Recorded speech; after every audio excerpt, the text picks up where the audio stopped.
We are at Sand Sports 2021, the UTV show of the nation.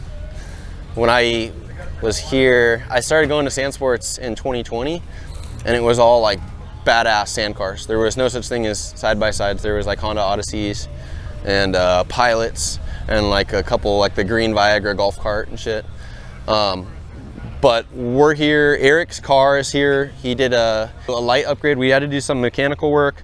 The lower arms need repair. Well, they got repaired, but we need to replace the whole lower arm. So we took the lower arm off, took all the dimensions off that, blueprinted that, got that in the computer. So then we can develop a lower arm with pocketed shock mounts and pocketed sway bar mount off the car, have it drawn in SolidWorks, have it laser cut, and then ship it down to him. He can put it on the car, turnkey. But the main thing was to get all the KC lights mounted and to give the bug eyes. I don't know if there's a better term, but for me, bug eyes makes sense. So all KC lights. He had some pre-existing stuff. He had the lights up on the roof that failed. The mounts failed originally, so re-engineered that system and made a mount that's not going to fail. Added like outriggers for the bug eyes. 6 of the Cyclone, the version 2 Cyclone lights, and then tapped into his little like amber bar and pods that were on the front bumper. So let's check that thing out. So Darren's truck, Chris's truck.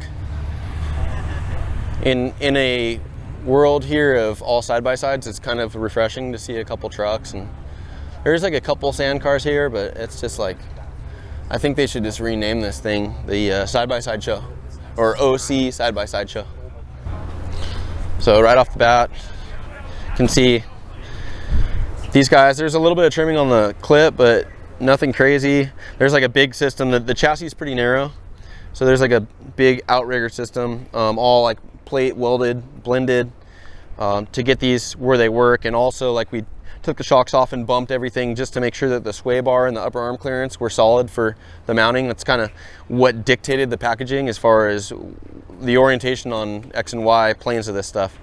So it's definitely like changed the look of the car.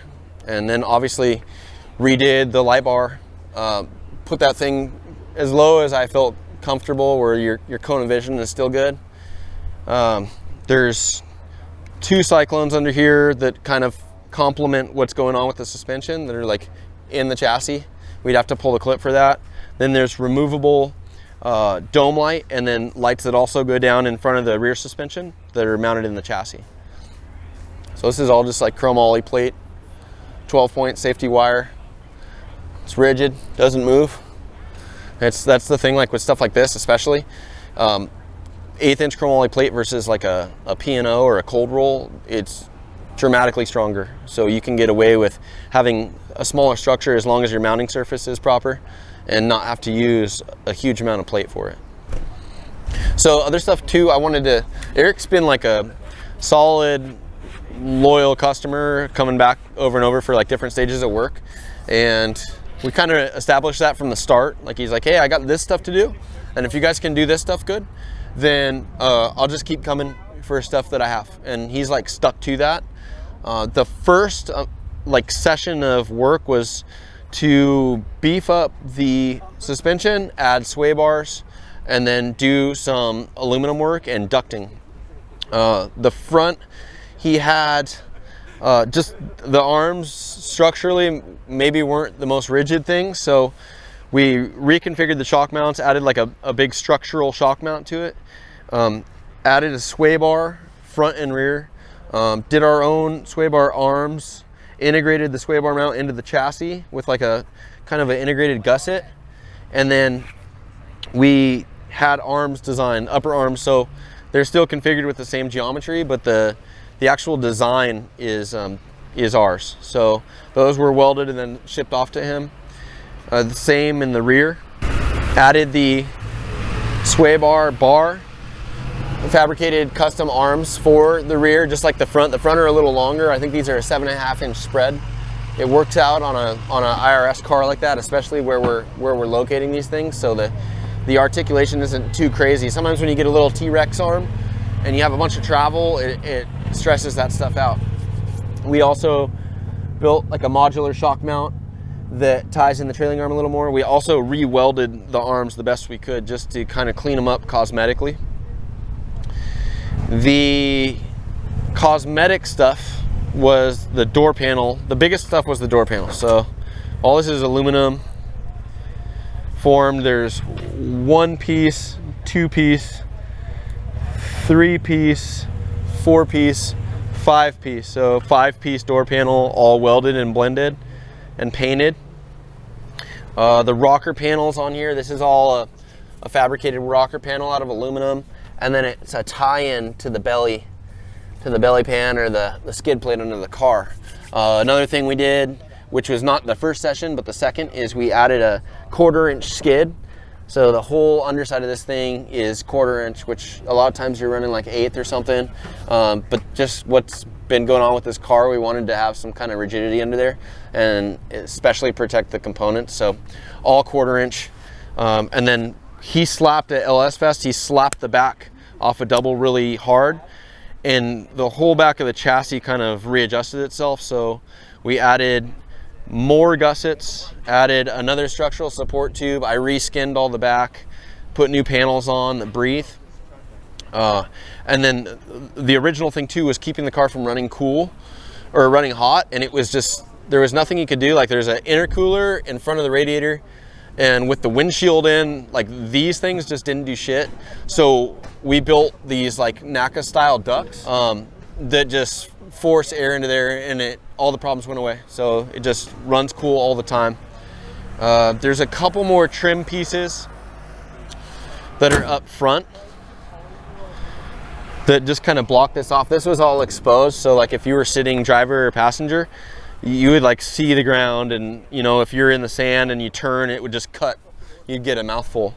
So added that stuff, and then obviously like went through everything, swapped everything out for properly shanked bolts. All the hardware wasn't shanked, so shanked everything, grade 8. Did a couple 12 points just where we could get in. That made like dramatic differences. For the dunes, the sway bar comes off. It's just better to kind of have that a little more loose. Just the filters are kind of doing weird things, so just simple brackets for that stuff. Put some style points in there. Yeah, but like the whole thing, when it hit, this structure, it just had this tube coming out and then it went down, and there was not like a tie-in. So even if I make that structure with my hand, it can bend super easy if it hits a force. So just adding like a big diagonal and then gusseting every single portion back there. So there's 1, 2, 3, 4, 5, 6, 7 gussets per side that are just 125 chromoly plate, just to reinforce things. So like it did shift a little bit, and the transaxle and the engine are fine, but we just wanted to make sure it doesn't do it again. So that's on there. And then again, like you can see, it's all gnarly 1/4-inch. It's got like return, like a transition return. So it starts in the front, and then it has like a leading edge that slips like an index, so you know, there's nothing being caught. I think the way Eric drives this thing too, like the chassis is fatiguing in some areas, and we knew that from the start, where it was gonna be something like, we'll address what we can right now, and then there's gonna be, just given the circumstances due to the driving and what he's using it for, other stuff's gonna fail, and we're just kind of addressing it as it goes until he either gets rid of this and gets like a Class 1 style car, or we just worked all the bugs out of it. So we never got to go over the details on this thing, so that's why I just wanted to not only cover the light package, but also just cover kind of the modifications that we made to this thing. The next time we see it, it'll have nice plate pocketed front arms. So that's all I see right now. There's always going to be extenuating circumstances, but the moral of the story is super grateful to have Eric part of the team. He's been an awesome client, and I'm always just happy with his projects. They're kind of interesting, and they're kind of not quick and easy, but it's a really nice way you can kind of scheme to execute a quick program on the car and have it out and back. And with all the full builds that we have, sometimes it's nice to have a breath of fresh air and just get something in, get it out, have it, you know, come to fruition in real life with its upgrades, and then bring it back and do some more and have it go back out. And it's just, it's refreshing to see. And thank you, Eric, for the opportunity. Hope you guys enjoy this thing, and I'll see you later.